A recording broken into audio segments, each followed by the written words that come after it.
இன்னைக்கு நாம அதிரசம் செய்ய போறோம்.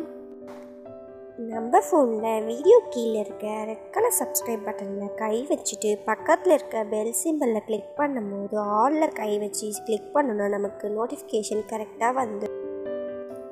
பச்சரிசி எடுக்கலாம், தண்ணீரில் போடலாம், நன்கு ஊற வைக்கலாம், பின்னர் காய போடலாம். அரிசி நன்கு காய்ந்ததும் மாவரைக்க செல்லலாம். அதிரசம் சொல்லி அரைக்கலாம், பின்னர் பாத்திரம் வைக்கலாம். 2 கிண்ணம் வெல்லமும் 1/2 கிண்ணம் தண்ணீரும் 2 அளவாய் சேர்க்கலாம். நன்கு கரைத்து கொள்ளலாம். வெல்லம் நன்கு கரைந்ததும் வடித்து எடுத்து கொள்ளலாம். வடித்த தண்ணீரை ஊற்றலாம், நன்கு காய்ச்சி கொள்ளலாம். பாகும் வரும் வரை காக்கலாம், சிறிது சுக்கை சேர்க்கலாம். பாகு பதம் வந்ததும் தண்ணீரில் ஊற்றி பார்க்கலாம். தக்காளி பதம் வந்ததும் அரிசி மாவை சேர்க்கலாம். சிறிது சிறிதாய் மாவை சேர்த்து நன்கு கரைத்து கொள்ளலாம்.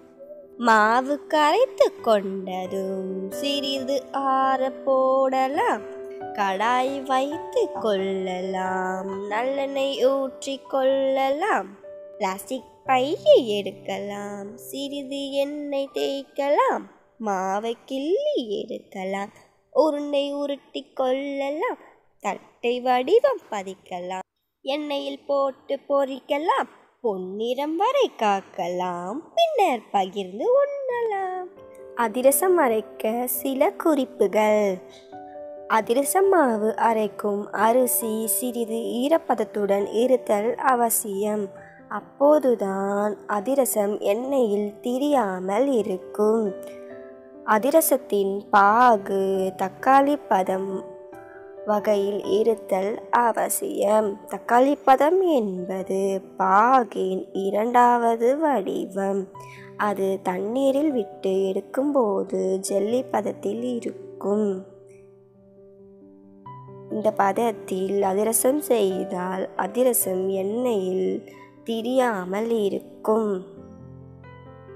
அடுத்த குறிப்பு, அதிரசம் செய்யும் பொழுது வெல்லத்தை விட அரிசி மாவு சிறிது அதிகமாக இருத்தல் அவசியம். அப்போதுதான் அதிரசம் எண்ணெயில் திரியாமல் இருக்கும். அதற்காக 2 கிண்ணம் வெல்லம் சேர்த்தால் 4 கிண்ணம் அரிசி மாவு சேர்த்தல் அவசியம்.